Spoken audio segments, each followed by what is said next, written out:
Hey folks, welcome to Auman Landscape YouTube. Caleb and Brittany here. We're going to do a job site tour of a job we put in the spring, right, Britt? Yeah, the first patio of the year. In February, March? March. And so what is it now? It's October. It's almost October. This video will drop in October. So what is that? March 3rd to the 10th, 7 months. So a 7-month project review. So a nice paper patio we put in here with actually the front landscape. Did all new downspout lines up front. And something, by the way, I just realized, I thought we had done that. On a new build, we do a lot of these pop-ups from ADS and NDS makes the pop-ups. But we didn't cut these off at ground level because we were waiting on the grading company. Our pal over at Earth Advocate was coming in and do some seed work and grading. And we're going to come back and cut those off at ground level after the fact, and we apparently never did, so we got to go back through it. But I'm going to show you this patio we built here in the spring as part of phase 1 of this cool little backyard here. And we're using Unilock Beacon Hill paver here with a Copthorn basalt paver, Indiana limestone coping on our fire pit. These are actually Teco steps here, the Rocas, which I really like these a lot. These are sharp looking steps. Upper patio here, and then we did a set of wooden steps there just for due to the height and all that stuff. So the cool thing about this project though is the initial design. Stop. Okay, the initial design just had the patio like flat out here, but then I was able to do a 3D rendering. And what design software do you use? Unilock Efficient. But then I was able to show them what it would look like with a step down. And that's how. Yeah, which makes this a really cool. Additional space. Yeah, which makes this a really cool patio here, and we had great access. Like I said, the yard wasn't graded or anything, so we had full access with machinery.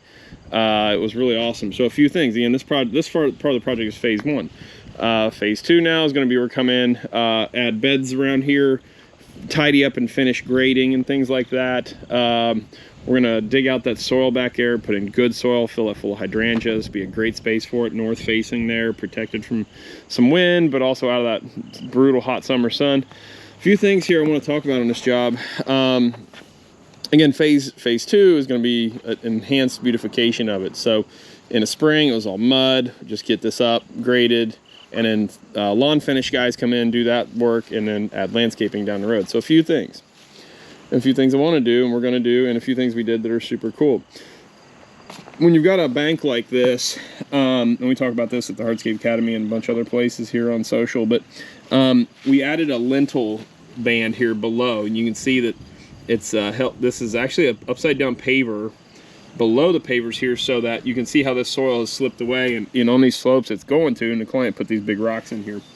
But you can see that we set these pavers through here on another paver so that we don't worry about this, you know, because you imagine if this were soil up to here and it eroded away, and that's the thing too, is you got to have your base extension extend out beyond your pavers. So that makes this area have to become very bulbous, if you will. It has to fill up real high. We knew this would erode and whatever else, so we wanted to make sure that this had something to sit on. So we'll actually set this area on a set of pavers.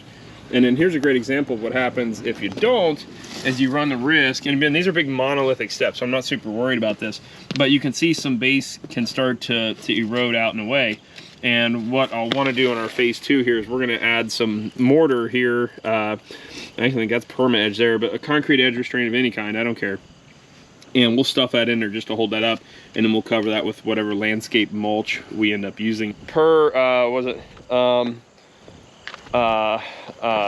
Landscape Daddy on Instagram, he says, what's he say, Britt? He says that river rock covers a multitude of well, sins. no, what he says is the river rock is the landscaper's caulking. Yeah.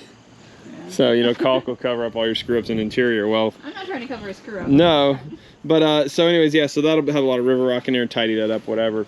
A few other things too, with this being a new build and the grading and stuff wasn't done yet, a lot of dirt got on the patio here. And so we want to come in and we're going to propose having our guy Travis, that's really good at patio restoration work.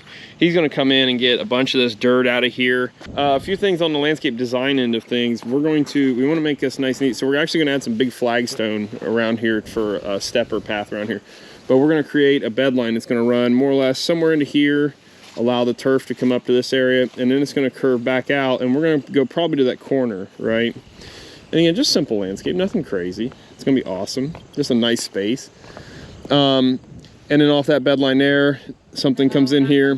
or that's the bed line, that off the corner, and it's gonna go out to there and then wrap around the corner, and this will become all bed space so that we're not mowing grass and blowing the weed seeds and stuff up here in the patio. That's not what we want to do. We're gonna dig out all this area back here, put in some really good soil in here so those hydrangeas flourish. I don't think that's wide enough for the ditch wedge, so. Yeah, that part is going to be kind of crummy because it's going to require a bit of handwork in there. Which is a consideration. Now, if it were me, I would bring, exactly, that's a good point, and I would bring in the excavator myself because I'm lazy, and I would mini hoe that sucker out and get it in there. But yeah, you can see a lot of dirt's in the patio here, again, just because it's sat for 7 months and waiting on other phases of work and stuff like that. So a patio rehab would be really good. I don't know about the exterior installation stuff. Yeah, so that's up. They put that up really high. We'll need to, you know, we do want positive grade away from the house, absolutely. So we may trim some of that insulation off. We'll paint that SDR pipe, you know, whatever. So a couple other things that are really interesting, and I harp on this all the daggone time when it comes to using open graded stone. He asked me, he says, it's kind of wild, but this is all set on open graded base, and I'm always harping about the patios need a place for the water to escape should it get in there. And he said a lot of water comes off of here. He's like, I'm guessing it's surface drainage, but then water's actually like coming up out of the ground over here.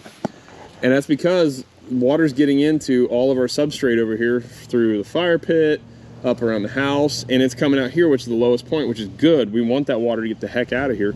But he says water literally will bubble out of here and flow out of here. So that's something that if we were up against another structure or something that could not have that water in it, that's the thing I'm always talking about with when you do open graded base. You really want to make sure that that water has a way to escape if it needs to, so that if it gets in there. So that being said, we do, yeah, we got a bunch of pop-ups that need cut down, whatever, but the downspout lines here, you need an air gap on all your sump stuff. We need to cover that back up. Had, you know, some soil settle on a new build. That's not uncommon. Downspout there, we didn't put any clean outs on it because the pop-ups are so close. We're not worried about that. So otherwise we would normally put a clean out on the downspout line there. Look how pretty these hydrangeas are. Yeah, those hydrangeas are handsome. Those are cool. Even those clether look good right there. So but just a simple planting, nice little project. So anyways, that's a job site tour for 7 months later. Something to block this air conditioner. Yeah, I would agree with that. Yeah, so that bed could swoop nice and out and around, something like that. Like even just some grasses. Yep, and touch up some soil here, but you can see the edge restraint, and just tidy that up. But I really want to drive home the point of why a lintel is good. So if you can find anything that'll work, I mean, even taking a paver like that and turning it on its side and, you know, setting it in there can really help protect the base or whatever. So anyways, quick job site tour there. Britt, any closing thoughts? No. What's your favorite podcast in the whole world? Like a kid contractor podcast. Darn right, that's right. But when like this client's very, very happy with us, and, yeah, like giving us a lot of referrals, and so like when we were here, I tried to make sure that I was noticing anything on our end that we should fix, like customer service wise, and I tried to bring it up before he could. Right, sure. And so I wanted to provide that. Yeah, awesome. So this is a walkway. This walkway we did. Just a real good cost-effective option here, and we love doing just a giant flagging walk like this. We're actually doing 2 houses down here next week, but it's just a super cost-effective walkway. I mean, look how big these stones are, but you can set this with the hoe and the air clamp, and then some again some more of those Teco steps out front. But this is hickory gray flagstone. Again, first year is so hard to get lawns established, and look at a little piece of, oh wow, look at that, that's so cool. We'll put that back. Yeah, so, and then yeah, more pop-ups we need to drain. But this is a really great option. We do this a lot, and it's just super cool. So okay folks, well that's it here on this edition of the Hardscape Academy Auman Landscape Kid Contractor Podcast, Auman social media. Daily vlog. Daily vlog, I did that. That was a lot of work. That's a lot of work. Shout out to the folks doing daily vlogs. That's crazy. I don't know how Spencer's do it, man. That is insane. So yeah, so with that being said, folks, by the way, Company Cam app, sponsor of the Kid Contractor Podcast. We were over here with Company Cam. Yeah, it's so cool. Taking photos of this whole job, and then now we can doodle in it, send it to the guys. They'll know what the scope of work is. It's really cool. So you might check out Company Cam. We've literally been using that everywhere. And the coolest thing is like, we can't go on site all the time, or we're just not on site all the time. So the guys will upload photos of what they've been doing, and then we see like real-time progress at the end of the day of what was actually accomplished, and that allows me to send out my draw payment, like the bills. And it's easier than just going in the company group text too. Now that photo is tied to that job forever. Instead of digging back through a company text or putting it in a drive file or whatever. So really do love Company Cam on that end of things. So, all right, folks, Kid Contractor, no, wait, not Kid Contractor Podcast. Whatever we are. Whatever we're doing today. All right, we'll see you. And get to like photograph and capture the space. That's just always been my favorite part, is just getting to see the spaces and then like get home and look at the photos and be like, wow, we did this project and now I get to use it for advertising. And, you know, it's just always been like one of my favorite parts. And so it's just become, you know, it was always like kind of like a little hobby, mostly just for my business. Like I want to make sure I capture my projects in very high quality, but I also don't want to pay somebody you know, whatever dollar amount to come out to every single one of my projects. Now I can do it on my own. But with that comes a lot of, you know, it's learning another skill and investing in a lot of equipment and having the time to go do that.